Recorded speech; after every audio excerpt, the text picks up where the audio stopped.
Hi friends. അപ്പോൾ ഇന്നത്തെ വീഡിയോയിൽ നമ്മൾ ഷോളിൽ ലൈസ് വെക്കുന്നതാണ് കാണിക്കുന്നത്. അപ്പോൾ ഇതിപ്പോൾ ഈ ലൈസ് ഞാൻ ഇപ്പോൾ ഈ ഒരറ്റത്താണ് ഞാൻ കൊടുത്തിരിക്കുന്നത്. ഇത് നമ്മൾ സ്റ്റിച്ച് ചെയ്ത് പിടിപ്പിക്കുകയാണ് ചെയ്തത്. സ്റ്റിച്ച് ചെയ്ത് കൊടുക്കുകയാണ് ചെയ്തത്. അപ്പോൾ ഇനി നമ്മൾ ഇതിൻ്റെ ഈ ലൈസിൻ്റെ ബാക്കിൽ ഫിറ്റ് ചെയ്തെന്ന് പറഞ്ഞാൽ ഇതുപോലത്തെ ലൈസാണ്. അപ്പോൾ ഇതിൻ്റെ ബാക്ക് ഭാഗം പശയൊന്നുമില്ല. അപ്പം നമ്മൾ തുന്നി തന്നെ പിടിപ്പിക്കണം. അപ്പം നമ്മൾ സ്റ്റിച്ച് ചെയ്താണ് വെച്ചത്. ഇനി ഇതിൻ്റെ അരികിൽ വെച്ച് കൊടുക്കാൻ നമുക്ക് ഇതുപോലത്തെ ലൈസാണ് തന്നിട്ടുള്ളത്. ഇതുപോലത്തെ ലൈസാണ് തന്നിട്ടുള്ളത്. അപ്പം ഇത് നമുക്ക് തുന്നി വയ്ക്കാൻ പറ്റില്ല. ഇതിൻ്റെ ബാക്കിൽ പശയുണ്ട് കണ്ടോ. നമുക്ക് തുന്നുമ്പോൾ നമ്മുടെ സൂചി അതുമല്ല, ഇത് നിറയെ മുത്തുകളാണ് കണ്ടോ. ഒരു ഗ്യാപ്പുമില്ല എനിക്കൊന്ന് സ്റ്റിച്ച് ചെയ്തെടുക്കാനായിട്ട്. ഇതിൽ ഒരു ഗ്യാപ്പും വന്നിട്ടില്ല. എല്ലായിടത്തും ഇതുപോലെ ബീഡ്സ് ചെയ്തിരിക്കുകയാണ്. അപ്പം നമ്മളിത് അപ്പോഴാണ് എനിക്ക് ഇവിടെ പശയുള്ളത് മനസ്സിലായത്. അപ്പം നമ്മൾ ഈ പശയുള്ളത് എങ്ങനെയാണ് ചെയ്യുന്നത് എന്നുള്ളതാണ് ഞാൻ ഇന്ന് കാണിച്ചു തരുന്നത്. അപ്പോൾ ലൈസ് വെക്കേണ്ട ഷോളിൻ്റെ അരികെടുക്കുക. അപ്പോൾ ഞാൻ ഇവിടെ സ്റ്റാർട്ട് ചെയ്തിട്ടുണ്ട്. അപ്പോഴാണ് ഞാൻ ഓർത്തത് നിങ്ങൾക്ക് ഒന്ന് പറഞ്ഞു തരാമെന്ന്. ചിലർക്ക് അറിയായിരിക്കും എങ്കിലും ഞാൻ ഇതിൻ്റെ ഷോളിൻ്റെ അരിക് മടക്കി അടിച്ചതിന് ശേഷം ഇത് കണ്ടോ, ഇതുപോലൊരു ഷീറ്റ് നമ്മൾ വെക്കുക. എന്നിട്ട് ഈ ലൈസ് അടിയിൽ പശയുള്ള ഭാഗം മുകളിൽ വെക്കണം. ഇത് നല്ല വശം, അത് താഴെയായിട്ടും ഈ പശയുള്ള ഭാഗം ഇതുപോലെയും വെച്ച് കൊടുക്കണം. എന്നിട്ട് അതിൻ്റെ മുകളിൽ നമ്മളുടെ ഈ ഷോളിൻ്റെ നല്ല വശം ഇതിന് മുകളിൽ എവിടെയാണോ ചെയ്യേണ്ടത് അത് ഇതുപോലെ പിടിക്കുക. കണ്ട, കറക്റ്റാക്കി പിടിച്ചു. ഇനി നമുക്ക് ഇങ്ങനെ കറക്റ്റാക്കി വെച്ചതിന് ശേഷം നമുക്ക് അയൺ ബോക്സ് ചൂടാക്കി എടുക്കണം. എന്നിട്ട് ചൂട് നോക്കിയിട്ട് അപ്പം നമ്മൾ അധികം ചൂട് വേണ്ട, എന്നാലും ഒരുവിധം ചൂട് വേണം.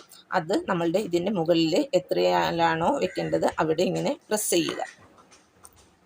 കുറച്ച് നേരം പ്രസ് ചെയ്യുക. നല്ല ചൂടാണെങ്കിൽ അധിക സമയം വയ്ക്കരുത്, കത്തിപ്പോകും. അപ്പോൾ ഇത് നമ്മൾ ഇടയ്ക്കൊന്ന് മാറ്റി നോക്കാം. അപ്പോൾ നമുക്ക് മനസ്സിലാകും അവിടെ ഒട്ടിയിട്ടുണ്ടോ ഇല്ലേ എന്നുള്ളത്. അപ്പോൾ നമ്മൾ ഒന്നുകൂടി ഒട്ടിയിട്ടില്ലെങ്കിൽ ഒന്നുകൂടി പ്രസ് ചെയ്ത് പിടിക്കുക.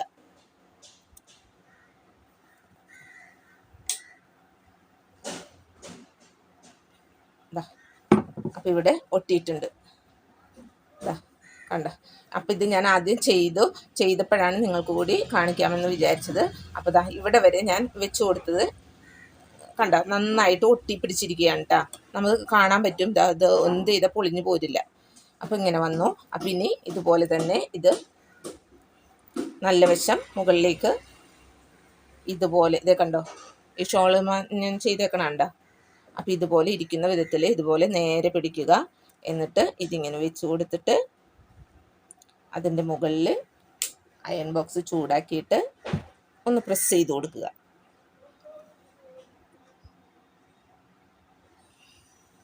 അപ്പം നമ്മൾ ഈ ലൈസ് വാങ്ങുമ്പോൾ അതിൻ്റെ അടിയിൽ പശയാണെന്നുണ്ടെങ്കിൽ ഇതുപോലെ ചെയ്താൽ മതി. പിന്നെ നേരിയ ചൂടിലിങ്ങനെ ഓടിച്ചുകൊണ്ടിരുന്നിട്ടുണ്ടെങ്കിൽ നടക്കില്ല, അത് വിട്ടുപോരും. അപ്പം ഞാനിപ്പോൾ ഈ ചെയ്യുന്നത് പോലെ തന്നെ ചെയ്യണം, എന്നാലേ ഇത് നല്ല പെർഫെക്റ്റായിട്ട് കിട്ടുള്ളൂ. നല്ല ചൂടും വേണം, എന്നാൽ കത്തിപ്പോവുകയും ചെയ്യരുത്. ഇനി ഞാൻ യൂട്യൂബിൽ കാണിച്ച് എന്ന് പറഞ്ഞുകൊണ്ട് കത്തിപ്പോവരുത്. അപ്പം നമ്മൾ ഇതുപോലെ ഒന്ന് പ്രസ് ചെയ്യുക. നമ്മൾ ചുരിദാറിൻ്റെ നെക്കിന് ആ പേപ്പർ സ്റ്റിഫ് ഒന്ന് ഒട്ടിക്കാനായിട്ട് നോക്കില്ലേ,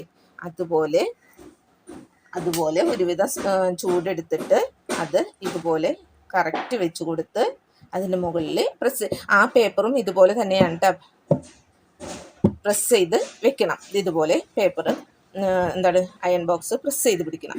അപ്പോഴാണ് നമുക്ക് നന്നായിട്ട് ഇതിൽ നല്ല ചൂടുണ്ട്, ഇവിടെ തൊടുമ്പോൾ നല്ല ചൂടുണ്ട്. അങ്ങനെ വരുമ്പോൾ ഇപ്പുറത്ത് ഒട്ടിയിട്ടുണ്ടാവും കണ്ട. അപ്പം നമ്മൾ ഇങ്ങനെ ഒട്ടിച്ചെടുത്തിട്ടുണ്ട്. അപ്പോൾ ഇത് ഒന്ന് ചെക്ക് ചെയ്ത് നോക്കണം കേട്ടോ. ഇവിടെ എവിടെയെങ്കിലും ഇവിടെ ഒരല്പം ഒട്ടാതെ വന്നിട്ടുണ്ടല്ലോ, അപ്പോൾ അതുപോലെ ഒന്ന് ചെക്ക് ചെയ്യുന്നത് നല്ലതാണ്. എന്നിട്ട് അവിടെ ഒന്നുകൂടി ചെയ്ത് കൊടുക്കുക. അപ്പോൾ ഇതിപ്പോൾ ഒരുമിക്ക ആൾക്കാർക്കും അറിയാമായിരിക്കും, എങ്കിലും ഞാൻ ഒന്നും കൂടി പറഞ്ഞതാണ്. അറിവില്ലാത്തവരും ഉണ്ടാവുമല്ലോ, അപ്പോൾ അവർക്ക് വേണ്ടി ഒന്ന് പറഞ്ഞതേ ഉള്ളൂ. അപ്പോൾ ഞാൻ മുഴുവനും ഒട്ടിച്ചെടുത്തു.